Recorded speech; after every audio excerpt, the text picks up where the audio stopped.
ஒளி பிறந்த போது மண்ணில் உயிர்கள் பிறந்ததம்மா, இங்கே நீ பிறந்த போது தெய்வம் நேரில் வந்ததம்மா, தெய்வம் நேரில் வந்ததம்மா.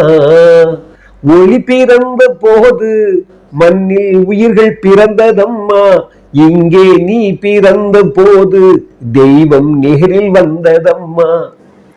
அற்புதமானவர்களே, இந்த திரு எம்ஜிஆர் இங்க பிறந்த பிறகு தெய்வம் நேரில் வந்ததோ அப்படிங்கிற மாதிரி தான் ஒரு ஒரு ஒரு எண்ணம் நமக்கு பலப்படுது.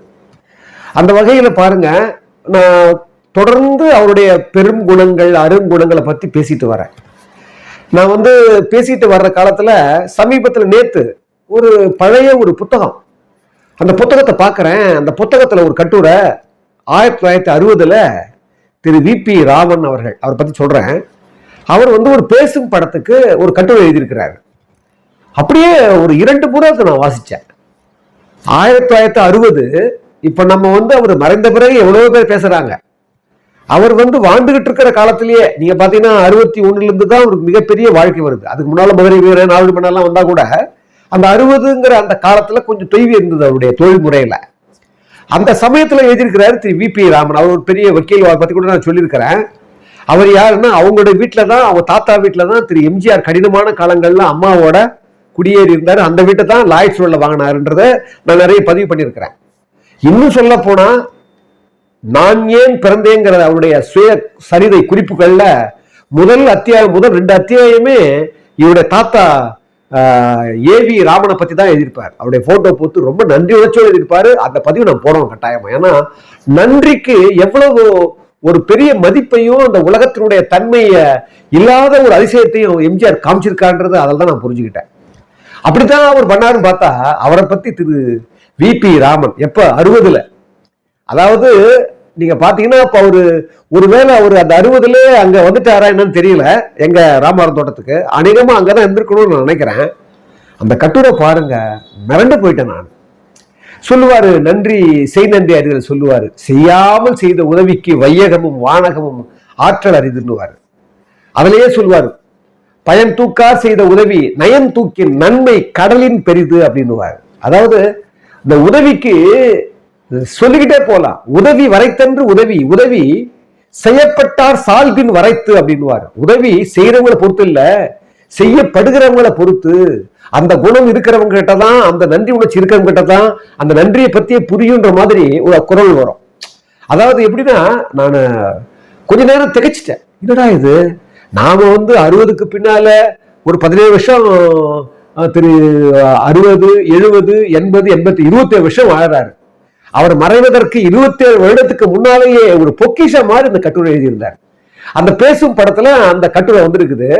அது எப்படின்னா, 1960 பேசும் படத்துல என் நண்பர் அப்படின்னு, என் நண்பர் அப்படின்ற தலைப்புல திரு வி.பி. ராமன் எழுதுறாரு. அடாடாடா, ஆச்சரியப்பட்டு போனங்க. அதாவது அவர் சொல்றாரு, முதல்ல ஆரம்பிக்கிறாரு, முதல்ல நான் என் நண்பர்னு தலைப்பு கொடுத்துட்டாங்க. ஆனா திரு எம்ஜிஆர் அவர்கள் என் நண்பர் இல்ல, அவர் என்னுடைய சகோதரர் அப்படின்னு ஆரம்பிக்கிறார். சொல்றாரு, 50களில் நானும் என்னுடைய வி.பி. ராமனுடைய அப்பா, அதாவது வி.பி. ராமனுடைய அப்பா தான் ஏ.வி. ராமன். மோகன் ராமன் நடிகர் இருக்காரு பாருங்க, அவருக்கு தாத்தா தான் ஏ.வி. ராமன், வி.பி. ராமனுடைய அப்பா. அவரு கூட மோகன் ராமன் ஐயா கூட நிறைய பேட்டி கொடுத்திருக்காரு. அவர் ஏ.வி. ராமனுடைய சன்ம வி.பி. ராமன். அவர் அரசாங்க வக்கீல், இவர் வக்கீலுக்கு பிராக்டிஸ் பண்ணிட்டு இருக்கிறாரு. அந்த சமயத்துலதான் ஒரு 20 வயசு இருக்கும். அந்த சமயத்துலதான் அப்பாவும் ஏ.வி. ராமனும் வி.பி. ராமனும் வீட்டுல பேசிட்டு இருக்காங்களாம். அவர் சொல்றாரு, லாய்ட்ஸ் ரோட்ல எங்க வீடு பக்கத்துல 16ஆம் நம்பர் வீடு இன்னொரு வீடு எங்களுக்கு இருந்தது, அது வாடகை விடுறதுக்காக வச்சிருந்தோம். அந்த சமயத்துல ஒரு பச்சை வாக்ஸால் ஒரு கார் வெளியே நிக்குது. அதை 2 பேரும் இறங்குறாங்க. இறங்கி பாக்குறோம், கவனிக்கிறோம், அவங்கதான் திரு எம்ஜி சக்கரபாணி, திரு எம்ஜி சக்கரபாணி, எம்ஜி ராமச்சந்திரன். 2 பேரும் இறங்கி உள்ள வராங்க. உள்ள வந்த உடனே, இங்க வீடு காலியா இருக்குன்னு கேள்விப்படுறோம், எங்களுக்கு கொடுக்க முடியுமான்னு கேட்கறாங்க. எங்க அப்பா பார்த்து திகைக்கிறாரு. பார்த்த உடனே அப்படியே மாதிரி அவர் நினைக்கிறாரு, நீங்க கவலைப்படாதீங்க, நாங்க நடிப்பு தொழில் தான் செய்யறோம், ஆனா மாதம் நாங்க வாடகை கரெக்டா கொடுத்துருவோம்னு சொல்றாரு எம்ஜி சக்கரபாணி அவர்கள். ஐயா, வீடு நீங்க எடுத்துக்கங்கன்னாரு எங்க அப்பா. யோசிக்கவே இல்லை. அது சொல்றாரு விபி ராமன் ஐயா, எங்க அப்பா எப்பவுமே ஒரு மனிதரை பார்த்தாவே உடனே முடிவுக்கு வந்துடுவாரு. அந்த வகையில அவர் நீங்க எடுத்துக்கங்க அப்படின்னு சொல்லிட்டாரு. சொன்ன பிறகு இவங்க ஆச்சரியப்பட்டாங்க. நாங்க மாதம் வாடகை கரெக்டா கொடுத்துருவோம் ஐயான்னாரு. உங்களை பார்த்த உடனே எனக்கு பிடிச்சு போச்சு, நீங்க வீடு எடுத்துக்கங்க அப்படின்னு சொல்லி அனுமதி கொடுத்துட்டாரு. அவர் கொடுத்துட்டு போகும்போது எங்க அப்பா என்கிட்ட சொல்றாரு, நல்லா கவனிங்க, 20 வயசு இருக்கும் எனக்கு. ராமன் வந்துட்டு போனவங்க 2 பேரும், அதுல எம்ஜி ராமச்சந்திரன் தம்பி இருக்காருல்ல, அவருடைய முகத்துல சத்தியத்தின் ஒளி பிரகாசம் தெரியுது. அது நல்லா கவனிங்க. இதை நம்பவே முடியல என்னால. 60ல் அவர் எழுதியிருக்கிறார். எங்க அப்பா சொல்றாரு, எம்ஜி ராமச்சந்திரனுடைய முகத்துல சத்தியத்தின் ஒளி தெரியுது, அதோட உடம்பு முழுக்க அதோடைய பிரகாசம் பிரதிபலிக்குது அந்த வடிவத்துல.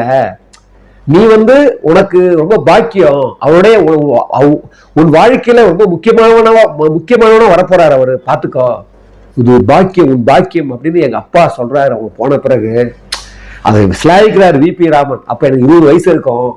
பாத்தீங்கன்னா அவங்க வாடகை வந்துட்டாங்க. 1 மாதம் கூட திரு எம்ஜிஆர் அவர்கள் வாடகை நிறுத்தது கிடையாது. மாதம் வாடகை கொடுப்பாரு. அப்போ எங்க அப்பா என்ன பண்ணாரு, மாசம் வாடகை கஷ்டப்பட்டு கொடுக்குறீங்களே, நீங்க மொத்தமா எடுத்துக்கங்க, நீங்க வீட்டையே எடுத்துக்கன்னு சொல்லி அவளுக்கு தான் வீடை கொடுக்கணும்னு எங்க அப்பா முடிவு பண்ணாரு. அந்த வீடை பண்ண பிறகு, அந்த கிரயம் பண்ண பிறகு, அந்த கிரயத்தினுடைய பணம் தான் எங்க அப்பா அரசாங்க வேலையிலிருந்து வந்த பிறகு அவருக்கு உதவிச்சு என்ன சட்டம் படிக்கிறதுக்கு ஒரு ஆளாக்கி, அதுக்கப்புறம் அதுதான் அந்த பணம் தான் எங்களுக்கு உதவிச்சு. அது நன்றியோட நான் சொல்றேன்னு அவர் சொல்றாரு. சொல்றாரு, எம்ஜிஆருடைய அவருடைய குணத்தை சொல்றதுக்கு எவ்வளவோ குணம் போதாது, இடம் போதாது. ஆனா ஒண்ணு சொல்றேன், சில குணங்களை சொல்றேன். மற்றவங்களுக்கு தீங்கு செய்ய நினைச்சு கூட பார்க்க மாட்டாரு. அதே மாதிரி மற்றவங்க துன்பப்பட்டா அதை பொறுக்க மாட்டாரு. பிரதிபலனை பார்த்து உதவி செய்ய மாட்டாரு. எவ்வளவு பேருக்கு பொருளுதவி செய்வாரு.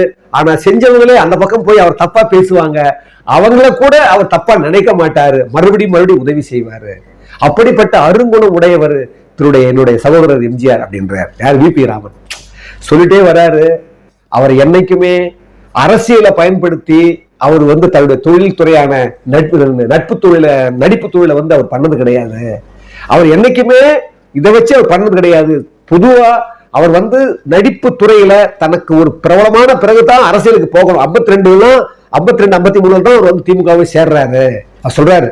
அது மாதிரி அவருடைய வாழ்க்கையை பார்த்தீங்கன்னா ஒரு எதையோ எதிர்பார்த்து போற வாழ்க்கை கிடையாது. அது மட்டும் இல்லைங்க, அவர் சொல்றாரு, அதாவது எத்தனையோ பேர் நம்ம பார்த்துருக்கிறோம் வாழ்க்கையில, எத்தனையோ அறிஞர்கள் இந்த உலகத்துல இருக்கிறாங்க, எத்தனையோ திறமை மிக்கவர்கள் இருக்கிறாங்க, எவ்வளவு சாதாரணமா அவங்க நிறைய பேர் இருக்கிறாங்க. ஆனா நல்லவர்கள் ரொம்ப கம்மிங்க. அந்த வகையில திரு எம்ஜிஆர் அவர்கள் ஒரு அப்பழுக்கற்ற ஒரு இதயத்தை உடையவர். அவர் சொல்றாரு, அப்பழுக்கற்ற இதயத்தை உடையவர்.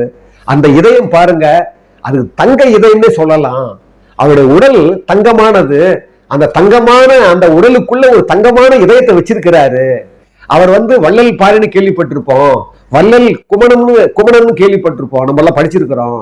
அந்த நிகரானவர் எம்ஜிஆர் என்றார். பாருங்க, வாழும் போதே கூட இருந்தவரே அவர் வாழ்த்துறாரு, எழுதுறாரு. எவ்வளவு பெரிய உயர்ந்து.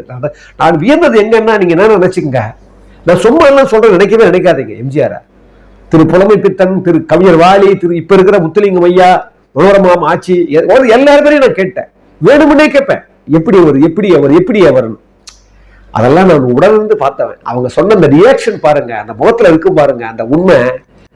எல்லாரும் தப்பா என்னென்னமோ பேசிட்டு இருக்கிறாங்க. ஆனா அந்த நேற்று பார்த்த ஒண்ணு நினைச்சேன், என்ன இப்படி எழுதியிருக்காரு. சொல்றாரு, அவருடைய நடிப்பு துறையில ரொம்ப முக்கியமான ஒரு பகுதி சொல்றாரு. அவர் நடிப்பை பத்தி பேசும் படத்துல இருக்கிறவங்களுக்கு நான் சொல்றதுக்கு வேண்டிய அவசியமே இல்லை. ஏரால் ஃபிளைன்னு ஒருத்தர் இருந்தாரு, அவங்க தெரியும், அவங்க நிறைய பத்தி பேசுவாங்க. அவரு தான் இந்த வாழ்வீச்சு எல்லாம் நிறைய பண்ணுவார்.